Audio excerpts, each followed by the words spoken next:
ایک عمل اور ضروری سمجھا جاتا ہے، وہ ہے قبرستان جانا.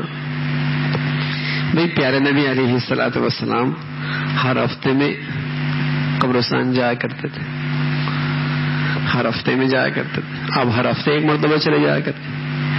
باقی اس رات میں پوری نبی کی زندگی میں نبی علیہ الصلوۃ والسلام ایک مرتبہ اس رات میں قبرستان تشریف لے گئے.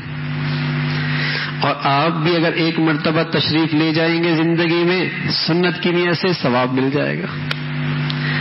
لیکن اسے فرض کا درجہ دے دینا کہ شب برات نہیں جب تک کہ قبرستان نہ جائے، تو پھر میرے نبی تو بہت ساری راتوں میں نہیں گئے. ہاں ہر ہفتے ضرور گئے. ہم کتنے ہفتوں میں جاتے؟ اس رات میں تو فرض کی طرح سمجھ لیا اور باقی زندگی میں قبرستان کا رخ ہی نہیں کرتے. تو میرا نبی جو عمل جس درجے کا کر رہا ہے اگر اس درجے کا کریں گے تو دین بنے گا، اس سے اضافہ کریں گے دین میں اضافہ ہو جائے گا. اور پھر قبرستان کی اصل روح یہ ہے وہاں موت یاد آ جائے، موت یاد آ جائے، فکر آخرت پیدا ہو جائے. اور قبر جو آخرت کا پہلی منزل ہے اس کی حقیقت سمجھ میں آ جائے.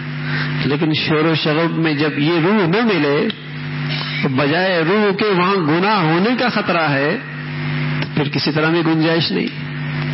ویسے اگر زندگی میں ایک مرتبہ جاتا ہے اور سنت کی نیت سے جاتا ہے کہ میرا پیارا نبی زندگی میں ایک مرتبہ تشریف لے گئے، میں بھی جانا چاہتا ہوں، اس کا ثواب مل جائے.